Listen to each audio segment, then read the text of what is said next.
You know, my mind is a storm. I don't think most people would want to be me. They may think they'd want to be me, but they don't. They don't know. They don't understand. Everyone has an opinion on Elon Musk. Some people think he's a genius, others think he's insane. But love him or hate him, one thing is undeniable. Elon Musk has built some of the most valuable companies on the planet, and his hiring philosophy is a big reason why. In this video, I want to break down how Elon Musk actually thinks about hiring talent, why he hates traditional resumes and credentials, his controversial stance on remote work, and where I agree and disagree based on building remote teams across 40 plus countries. Stick around because halfway through, I'll share one hiring principle Elon lives by that most founders ignore and why it's costing them their best people. Elon Musk doesn't care where you went to school. He doesn't care about your fancy resume, and he definitely doesn't care about titles. He said it repeatedly. If someone can do the job exceptionally well, nothing else matters. That's why at Tesla, SpaceX, he's famous for hiring people without degrees, engineers, builders, operators, as long as they can prove they can execute. Here's the mindset shift most founders miss. Elon doesn't hire for potential. He hires for demonstrated ability. That's where most companies fail. They screen based on education, years of experience, or big company logos. Instead, they should be asking, can this person solve real problems? Can they think under pressure? Can they work under pressure? And can they deliver results without hand holding? But if Elon cares so much about execution, why does he hate remote work so much? Elon is very clear about one thing.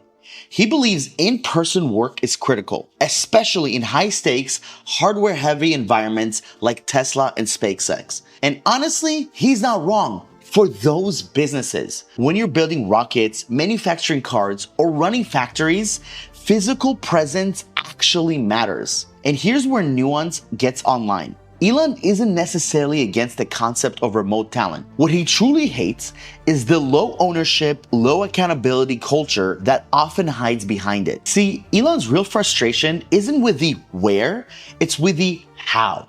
He hates the idea of people hiding behind Slack messages to avoid hard conversations. He can't stand slow execution or the blurred responsibility that happens when a team lacks an owner for a problem. To him, remote work is often just a mask for teams that need constant reminders to actually do their job. And this is where I actually agree with him. In my experience building global teams, I've seen that remote work doesn't fail because of the distance. It fails because the expectations are unclear, the output isn't measured, and most importantly, ownership isn't being enforced. So if remote work can succeed, why do so many founders get burned by it? Well, here's the uncomfortable truth most founders don't want to hear. Most people don't fail at remote work. They fail at building systems that make remote work possible. And because they fail systems, guess what? Even if they were in person, they would still fail. Maybe the failure would occur faster, but the failure is still the end result, which nobody wants. And you see, most founders hire remote talent the exact same way they hire locally. They look at the resume, they do a 30-minute interview, they feel some good vibes, and then they just hope for the best. That approach is a guarantee recipe for constant, consistent failure. Elon avoids this trap by obsessing over three things: aggressive testing, expecting ownership from day one, and making accountability a non-negotiable. He doesn't leave performance to chance. And this is exactly where we found the most success at Remote Latinos.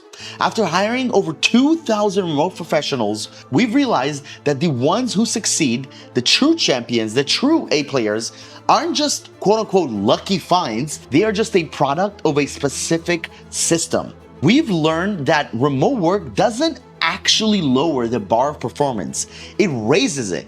To win, you have to move away from hope and towards structure. This means shifting your focus to 4 key pillars. First, defining crystal clear outcomes rather than vague tasks. Second, moving to skill-based testing, where the candidates actually prove they can do the work before hiring them. Third, using a structured onboarding process that eliminates day one confusion with setting clear expectations about the role, the company, and a clear KPI along with it.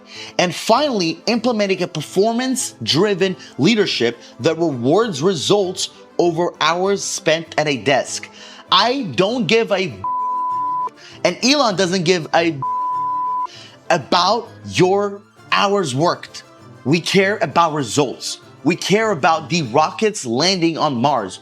We care about getting deals closed. We care about Teslas driving efficiently on the road and not crashing. We care about editing the greatest videos in the world that actually perform. And Elon is right about the standard. He's just wrong about the location. You don't need a rocket factory to get world-class result. You need a system that demands them. So how do you hire like Elon without running a rocket company or forcing people back into the office? Well, if you want to hire remote talent the right way without gambling on resumes or hoping someone figures it out, go to remotetinos.com or hire a comment below this video, because we help founders every day build remote teams that operate the same execution standards Elon expects, but without the corporate chaos and without the psychopath that Elon is. We find talent, you lead the growth. And this year alone, I'm making this video in February 12th. We've hired almost 100 people in less than 2 months. So if we can help all these founders, we can also help you. Go to remotetinos.com and let us help you find your next A player. All right, so how do you actually apply this philosophy to your own business without being a billionaire tech mogul? Well, it comes down to 4 fundamental shifts you need to build in your business and your team. First, you must hire for output, not activity. You have to stop looking at how many hours someone is logged into Slack and start defining success by looking at the hard numbers. If the objective isn't measurable, it does not exist. Second, you have to test before you trust. Elon is famous for this. Instead of a standard interview, give your top candidates a real world task that they would actually face in their first 30 days on the job. Let them prove they can execute before you ever sign a contract. Third, you must build ownership directly into this role. This is the level 3 talent we talk about.